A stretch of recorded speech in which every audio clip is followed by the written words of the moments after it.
मैं हूं ईशा और आप देख रहे हैं उत्थान न्यूज़। उत्थान न्यूज़ में आप सभी का बहुत बहुत स्वागत है और ये खास एपिसोड जो हम आपके समक्ष लेकर आए हैं, आज हमारे साथ है कौशल महाराज जी, सुनील कौशल जी, जो एक कथावाचक हैं तो जो कि बहुत अच्छी कथा सुनाते हैं, एक मॉडर्नाइज वे में सुनाते हैं। सर, आपका बहुत बहुत स्वागत है हमारे चैनल में। बहुत बहुत धन्यवाद जी। तो महाराज जी, पहले हम आपके बारे में, क्योंकि ये तो हमें पता ही है कि आप कथावाचक हैं, इसके साथ साथ हम आपके बारे में थोड़ा सा और जानना चाहेंगे। मैं सबसे पहले आपके चैनल के माध्यम से सब लोगों को धन्यवाद देना चाहूँगा। आपने इस चैनल पे मुझे निमंत्रित किया। आप सभी को मेरी राम राम और सभी को नवदुर्गा की बहुत बहुत शुभकामनाएं। देखिए, जन्मना मैं अलीगढ़ से ही हूँ, मेरा जन्म अलीगढ़ में ही हुआ।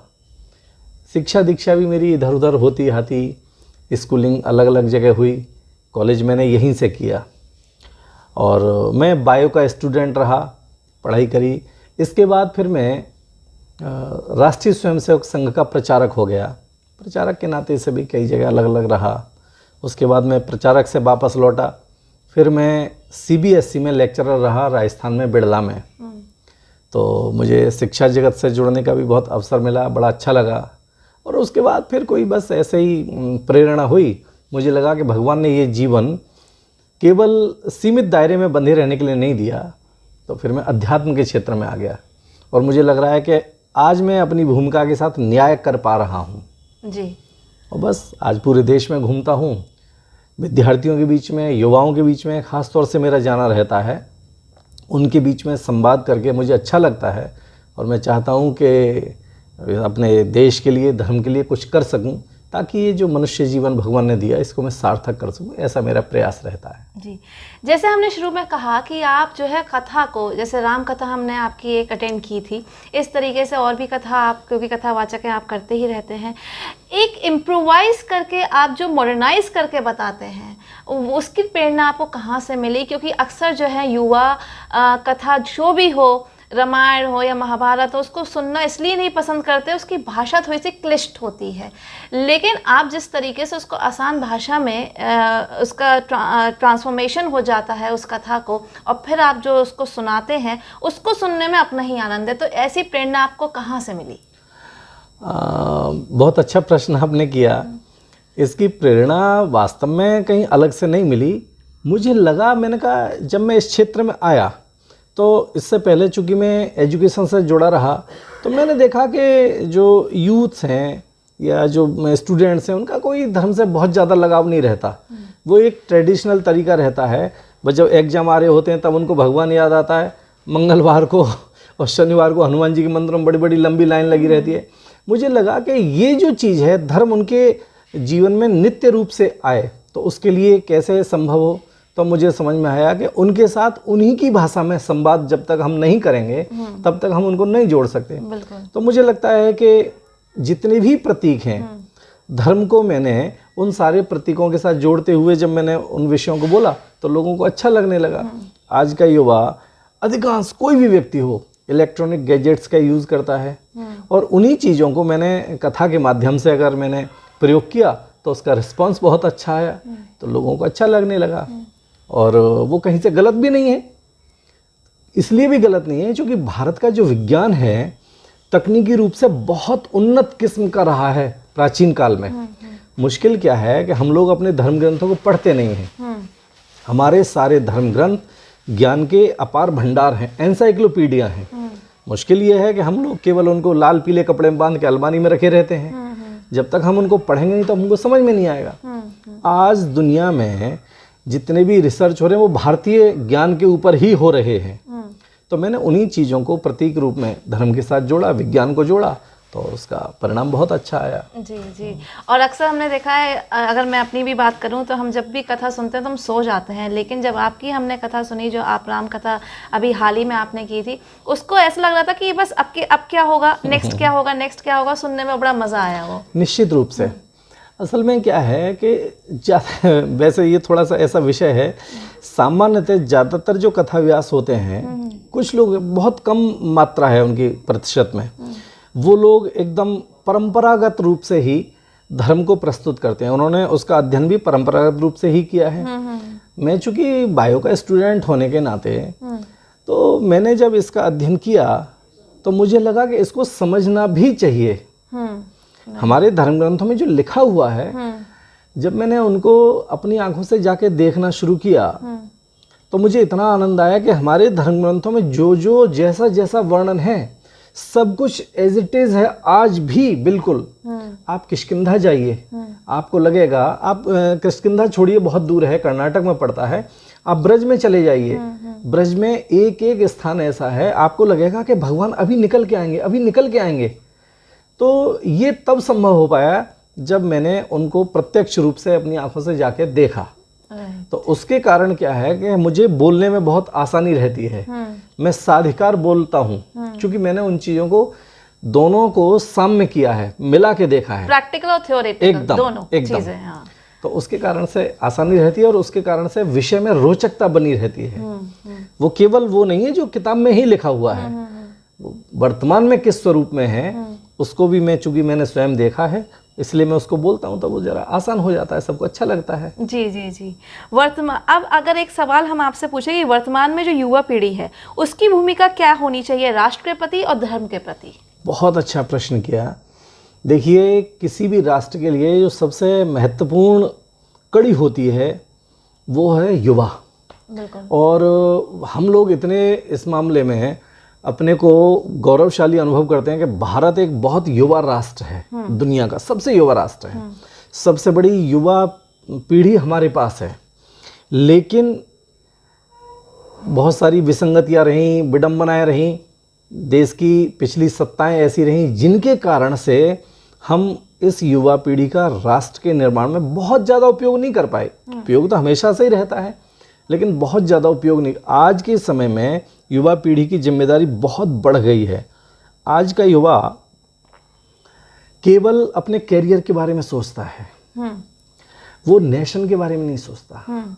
लाइफ हमारी कैरियरिस्टिक हो गई है जबकि होनी चाहिए नेशनलिस्टिक। तो इसके लिए जिम्मेदारी बनती है जिन लोगों पर समाज को दिशा देने की जिम्मेदारी है, जिन पर समाज की दशा बदलने की जिम्मेदारी है, उसमें मैं स्वयं आता हूँ। उसमें आते हैं समाज को दिशा देने वाले आचार्य, गुरु, पथ प्रदर्शक, मोटिवेशनल स्पीकर, कथाव्यास, इस तरह के जो लोग हैं उन सब की बहुत बड़ी जिम्मेदारी बनती है। और मुझे कहने में थोड़ा संकोच लग रहा है कि ये जो वर्ग जो मैंने गिनाए, इन्होंने अपनी भूमिका के साथ थोड़ा सा न्याय नहीं किया। कारण बहुत सारे हो सकते हैं, तो उसके कारण से मुझे लगता है कि अगर ये सब लोग ध्यान दें तो इतनी बड़ी युवा पीढ़ी का हम लोग बहुत अच्छा उपयोग कर सकते। आज एक अच्छी बात यह है कि देश में एक ऐसी राजसत्ता विराजमान है कि जिसने इन सारे विषयों को लेकर गंभीरतापूर्वक सोचना शुरू किया है और युवाओं के लिए बहुत अच्छे अच्छे कार्यक्रम वो लेके आ रहे हैं सरकारी स्तर पर। लेकिन मेरा ये मानना है कि कोई भी काम केवल सरकारी स्तर पर हम छोड़ देंगे तो वो सफल नहीं हो सकता। बिल्कुल। उसके लिए हम सबको स्वयं जागरूक होना पड़ेगा। और मुझे अच्छा लग रहा है कि आज सोशल मीडिया के माध्यम से, इलेक्ट्रॉनिक मीडिया के माध्यम से इस सब में बहुत बड़ा एक क्रांति आ रही है, एक रिवॉल्यूशन हो रहा है। तो अब युवा पीढ़ी, मैं देखता हूँ कि एक सामान्य रिक्शा चलाने वाला व्यक्ति भी, और उसको भी दीन दुनिया की पूरी खबर रहती है। बिल्कुल। तो ये एक बहुत बड़ा परिवर्तन है। लोग अपने अधिकारों के लिए, राष्ट्र के लिए, धर्म के लिए जागरूक हुए हैं। और इसमें मुझे लगता है कि आपका जो चैनल है इसकी भी एक बहुत बड़ी भूमिका है। और इसी प्रकार से ये जो इलेक्ट्रॉनिक मीडिया है ये बहुत कारगर सिद्ध हो रहा है युवाओं को मार्गदर्शन करने में। बिल्कुल, मीडिया का एक बहुत बड़ा रोल है, बहुत बड़ा रोल है। जी बिल्कुल बिल्कुल। एक चीज़ और हम जानना चाहेंगे कि आप, जैसे कि अभी आपने युवाओं की बात करी, उनका रोल के बारे में बताया, ऐसे ही आजकल हिंदुत्व एक ऐसा टर्म चल रहा है जब कहीं चारों तरफ, जिसने कुछ हमारी मेंटलिटी हिंदुत्व सब लोग कर रहे हैं, उसको लेके हम आपसे पूछेंगे वास्तविक हिंदुत्व क्या है और क्षण हिंदुत्व क्या है? देख, बहुत अच्छा आपने प्रश्न किया। ये बिल्कुल बहुत समीचीन प्रश्न है। एक है वास्तविक हिंदुत्व और एक है छद्म हिंदुत्व। देखिए, वास्तविक हिंदुत्व कोई अलग से कोई धर्म नहीं है। हिंदुत्व तो सुप्रीम कोर्ट ने तय किया, बोले कि ये तो एक जीवन शैली है। बिल्कुल ठीक है। अच्छा, मुश्किल क्या है कि हमने उसको धर्म में जोड़ दिया। कुछ संकीर्ण विचारधारा के लोग हैं और जो टारगेट करके ऐसे काम करते हैं। हिंदुत्व तो ये कहता है कि वसुधैव कुटुंबकम, पूरा संसार हमारा परिवार है। वर्ल्ड इज वन और एकदम एकदम, और ऐसे लोगों के लिए कहा जाता है कि हिंदुत्व तो बहुत असहिष्णु है। ये कैसे संभव है? जो व्यक्ति ये कहता है कि पूरा परिवार हमारा, पूरा संसार हमारा परिवार है, उसके लिए अगर ये कहा जाए कि ये तो बहुत असहिष्णु है, तो ये निश्चित रूप से कोई एक षड्यंत्र है। और धीरे धीरे वो चीज़ समझ में आ रही है। कुछ एक बड़ी लॉबी है, बहुत लंबे समय से इसमें जुड़ी हुई है। वो कारण बहुत सारे हो सकते हैं। पिछली सरकारें उनको पोषण देने वाली रहीं, उसके कारण से वो बहुत गहरे तक जड़ें जमाए हुए बैठे हैं। तो वो लोग षड्यंत्र पूर्वक हमारी देश के, हमारे आस्था के मानबिंदु, गाय है, गीता है, गंगा है, ब्राह्मण हैं, हमारे भोजन शैली है, हमारी जीवन शैली है, हमारे मानबिंदु हैं आस्था के, हमारे भगवान हैं, इन सारी चीज़ों को टारगेट करते हैं। जबकि हिंदुत्व तो एक जीवन शैली है, हमने उसको धर्म से जोड़ दिया।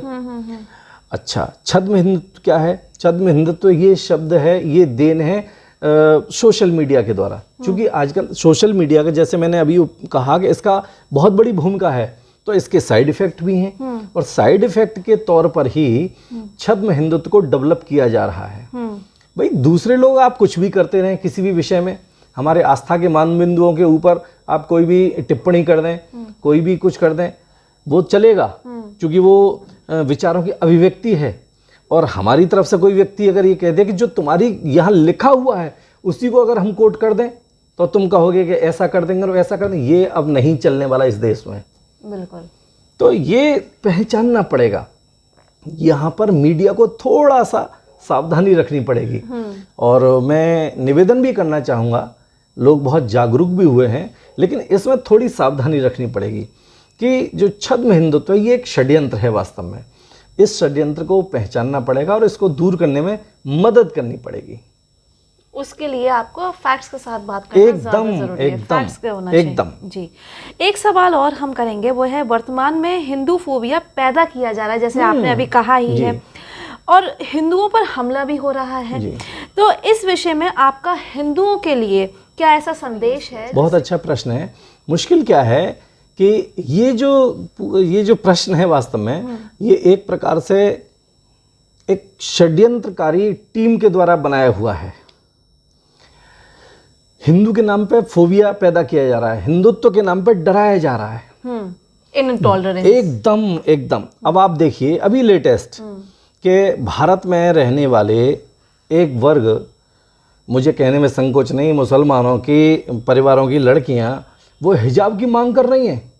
और इस्लाम का सबसे बड़ा जो देश है शियाओं का, ईरान, और वहाँ पे हिजाब से मुक्ति के लिए वो बाल कटा रहे हैं, मॉडर्नाइजेशन की ओर जा रहे हैं, प्रोटेस्ट कर रहे हैं, प्रोटेस्ट कर रहे हैं, और लाठी डंडे खा रहे हैं, गोली खा रहे हैं, डेथ हो रही है, सब कुछ हो रहा है। तो ये नहीं चलने वाला, ये समझना पड़ेगा।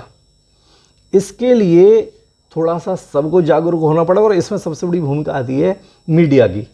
इसमें मीडिया को जरूर सहयोग करना पड़ेगा। आप कुछ भी करें, वो विचारों की अभिव्यक्ति है, और अगर हम अपने धर्म के लिए ही अगर बात करें तो वो आप उसका विरोध करेंगे, ये नहीं चलेगा। अब तक चलता रहा होगा, अब नहीं चलेगा। समाज जागरूक हो गया है, और मैं बहुत खुले मन से और मंच से सीधे सीधे आह्वान करता हूँ युवाओं का, युवा पीढ़ी का, खुले मन के साथ आइए।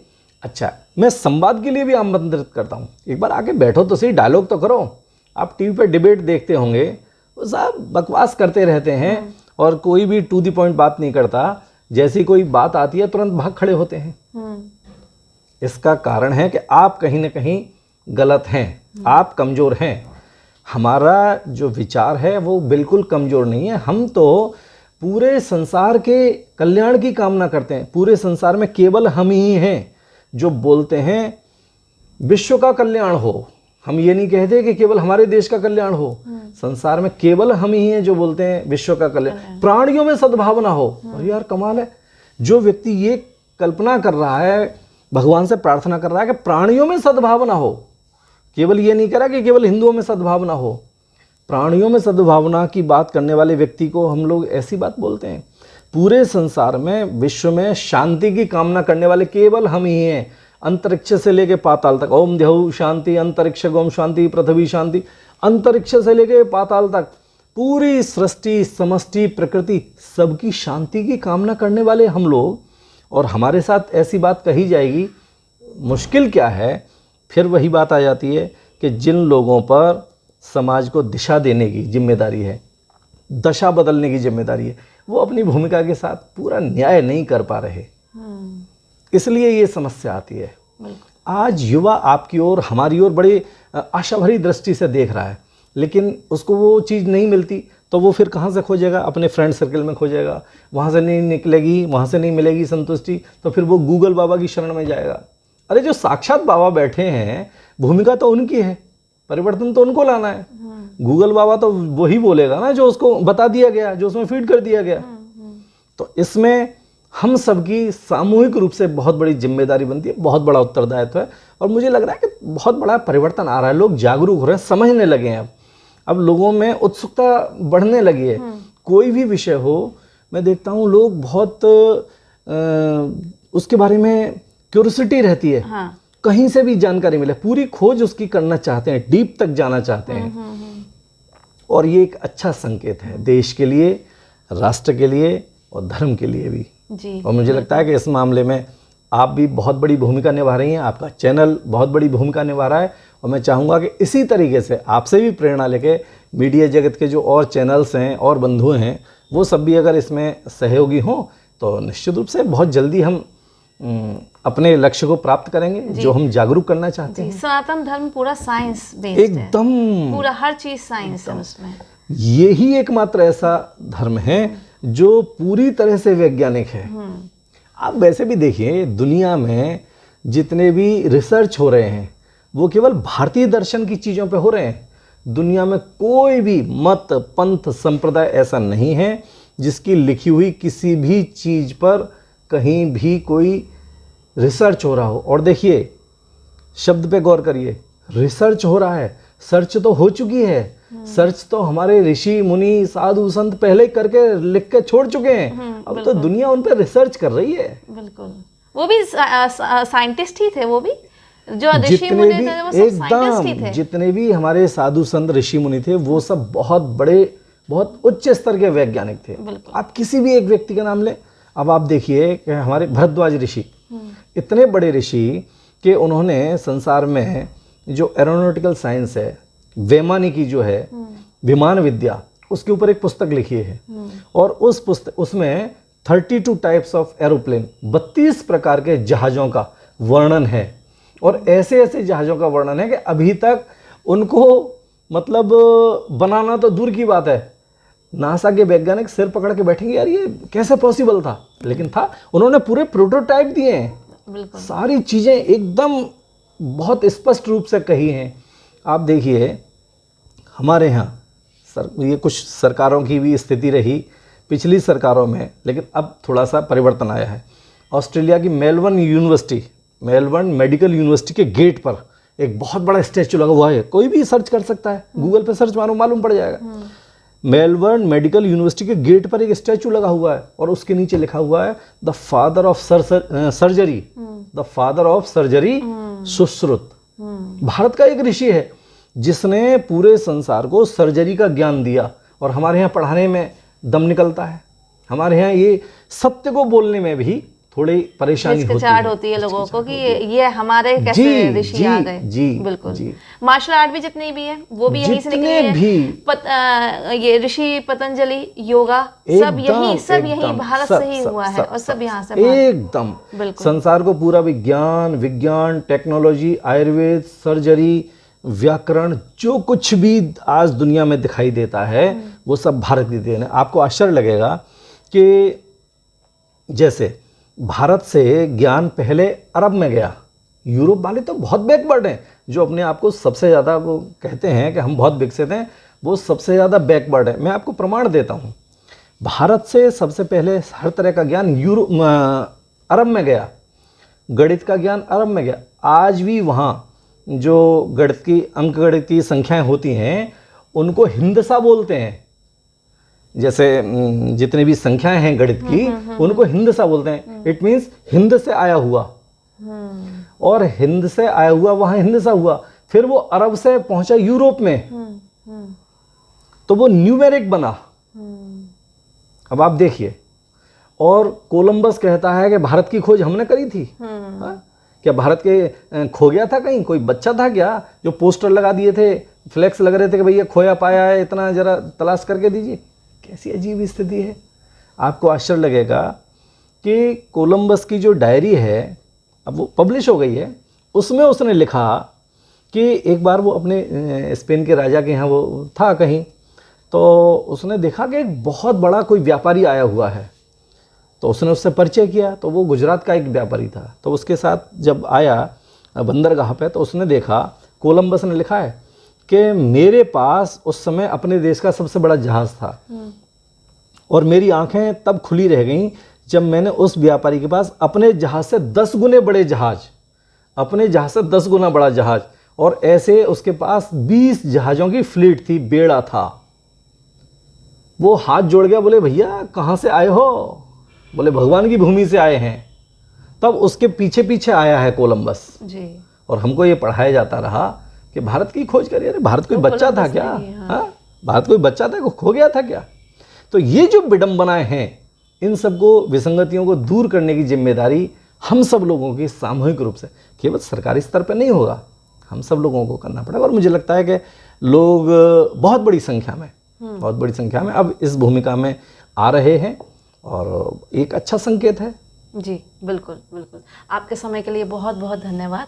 और ऐसी हम आशा करते हैं, उम्मीद करते हैं कि युवा जो इस इंटरव्यू को देखेंगे उससे कुछ समझेंगे। बहुत सारी ऐसी अच्छी बातें हुई हैं, आपको पता लगा है कि सनातन धर्म जो है वो पूरा साइंटिफिक है, साइंस बेस्ड है। युवा उसको सुनेंगे भी और उस पर अमल करने की कोशिश करेंगे। और ये थे हमारे साथ सुनील कौशल जी महाराज, जिन्होंने अपना समय निकाला, हमें अच्छी अच्छी बातें बताई। देखते रहिए उत्थान न्यूज़ ईशा के साथ।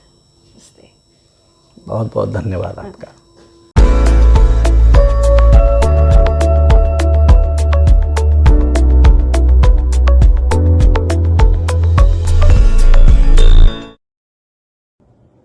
भारत पाकिस्तान नियंत्रण रेखा LOC पर पूंछ में गश्त के दौरान